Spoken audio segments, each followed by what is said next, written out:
Каждый день собака сидела у пустой больничной койки, и никто в больнице вначале не понимал, почему. Кровать оставалась пустой с того дня, как он пришел, но собака продолжала возвращаться к ней на протяжении многих часов.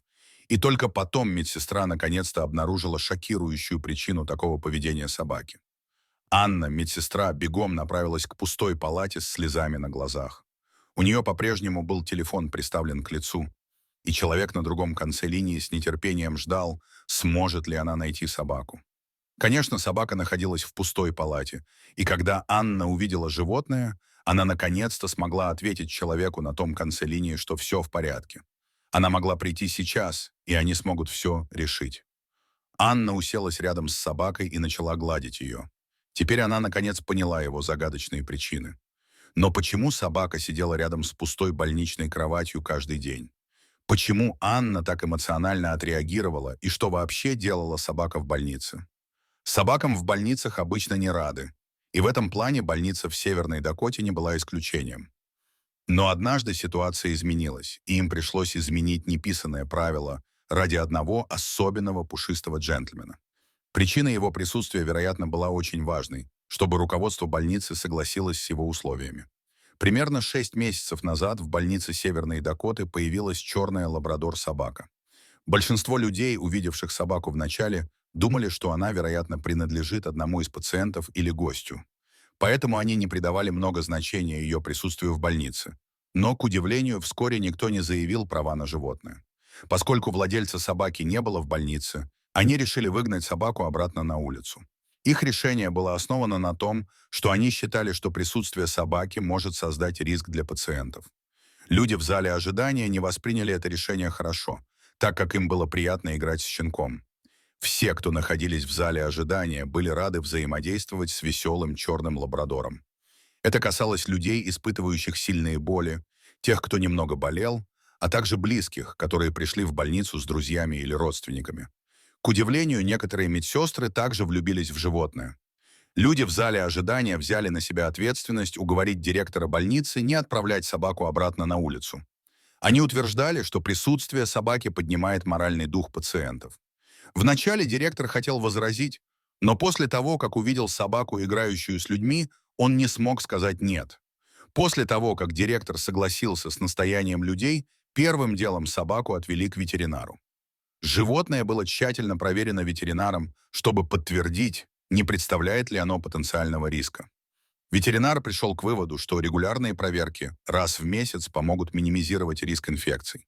В конце обследования, где ничего рискованного не было обнаружено, черный лабрадор стал полноправным жителем больницы.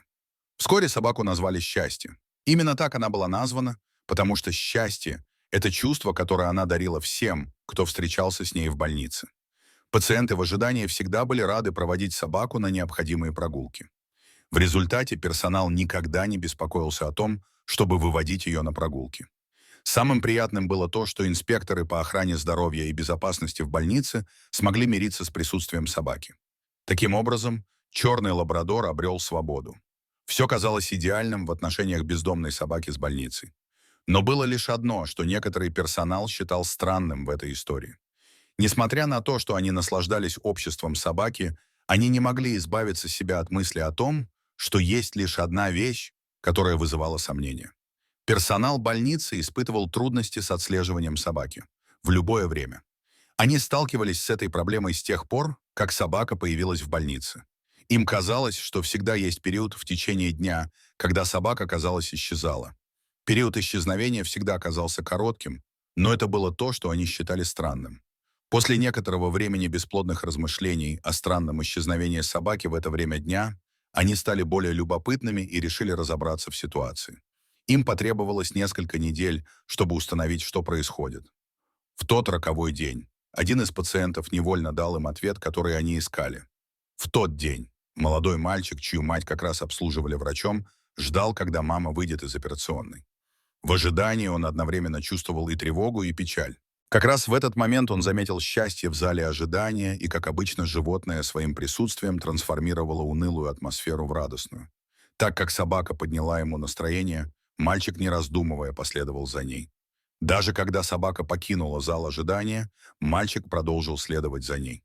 Через несколько минут отец мальчика заметил, что тот пропал без вести. Он не подозревал, что мальчик ушел с счастьем в одну из больничных палат.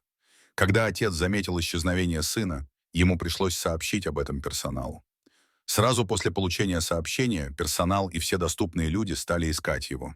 Во время поиска они все надеялись, что с ним ничего плохого не случилось. К счастью, они нашли его в течение нескольких минут.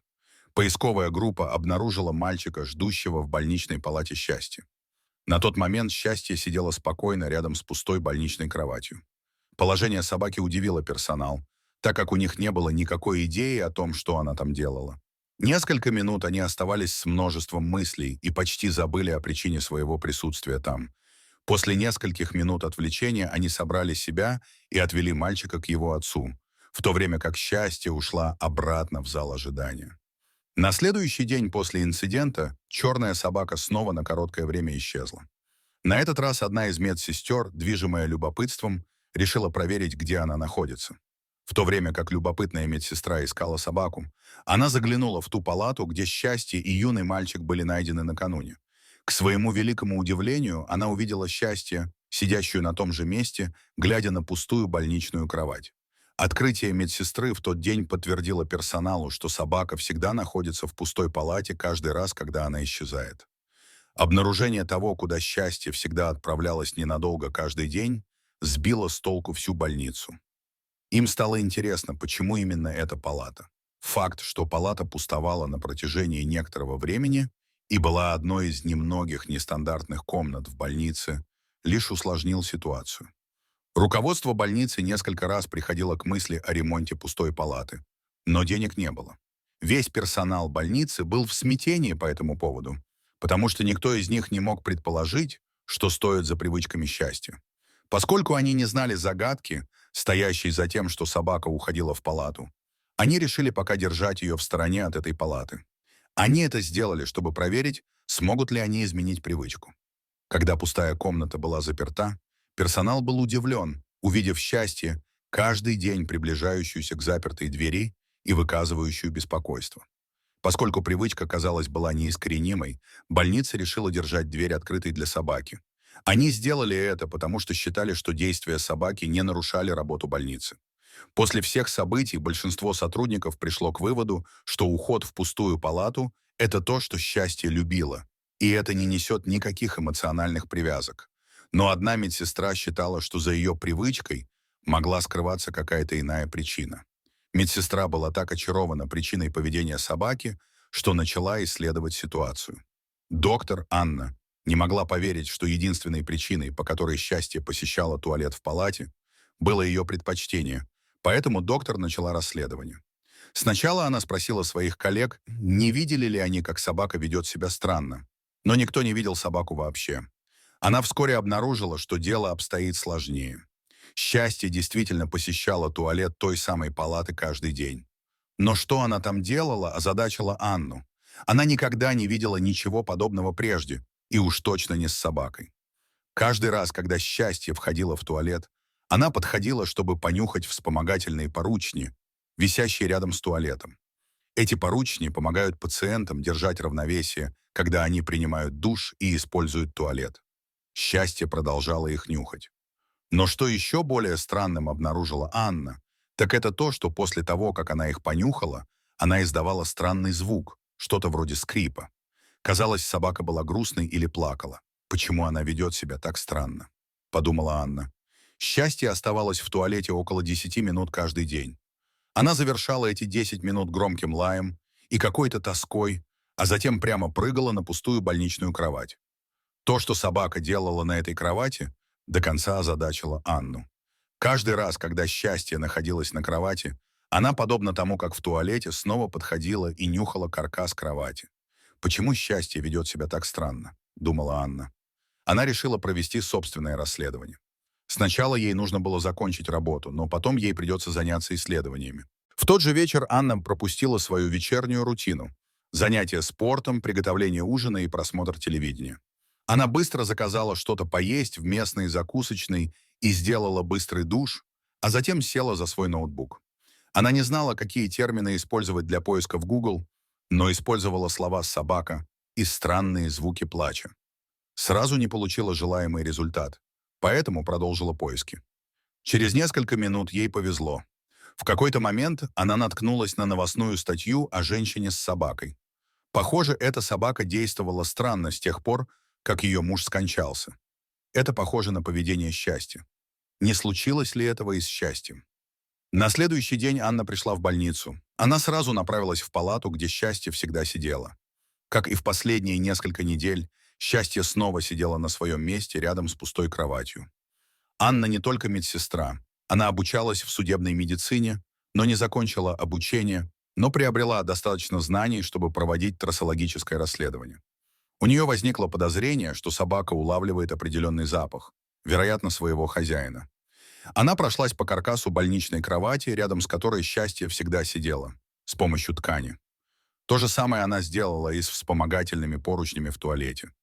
Затем она сдала образцы в лабораторию больницы. В лаборатории она попросила одного из техников проверить запахи или ДНК с образцов как можно скорее. Мужчина сказал, что закончит свою работу и сразу начнет проверку образцов. Анна оставила свой номер телефона, чтобы он мог ей позвонить. Анна продолжила свою обычную работу, но в глубине души думала только о образцах и том, какой результат получит техник. Она не могла дождаться результатов из лаборатории. Затем ей позвонили на рабочий мобильный телефон. «Здравствуйте, это Виктор, техник лаборатории. У меня есть результаты образцов с ткани. Мы смогли сопоставить ДНК с конкретным человеком.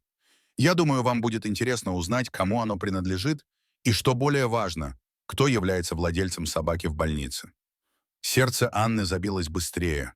Она не могла дождаться, когда Виктор скажет, что получит ответ. «Конечно, я хочу знать», — громко прокричала она в телефон.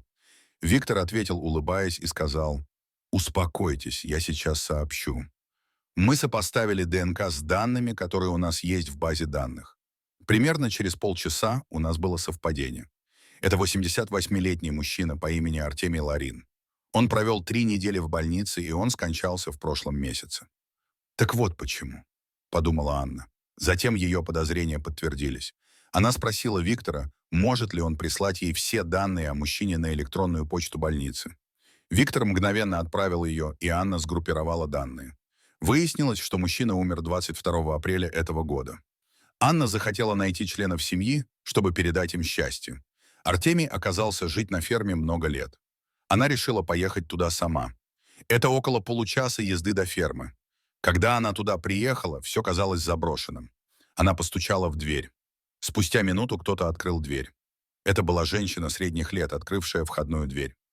«Кто вы?» — спросила женщина. Анна объяснила, что собака ходила по ее больнице на протяжении недель. Она объяснила, что проводила расследование и узнала, что собака, вероятно, принадлежит Артемию, который жил по этому адресу. «Вы, должно быть, шутите!» — закричала женщина. «Артемий — мой отец. Мы заботились о нем в последние недели, прежде чем его увезли в больницу. Поскольку мы так часто были в больнице, мы не смогли в полной мере заботиться о его собаке. Вероятно, Макс, так зовут собаку, уловил запах Артемия и последовал за ним. Он следовал запаху и сам попал в больницу. Но в тот момент Артемий уже умер. Макс остался в больнице и нашел постель своего хозяина. Животное настолько преданное, что каждый день оно приходило в одну и ту же палату. Теперь Анна также поняла, почему собака издавала странные звуки. Она плакала по своему хозяину. Анна говорит дочери Артемия, что она может поехать с ней, чтобы забрать собаку. Женщина отвечает, что предпочла бы ехать за ней. Вдвоем. Они направились в больницу. У Анны наворачивались слезы на глазах, когда она увидела, как Макс реагирует на появление дочери Артемия. Виляя хвостом, собака подбегает к ней. Анна никогда не видела ничего подобного, полного любви. Женщина поблагодарила Анну за все и вместе с собакой вышла из больницы.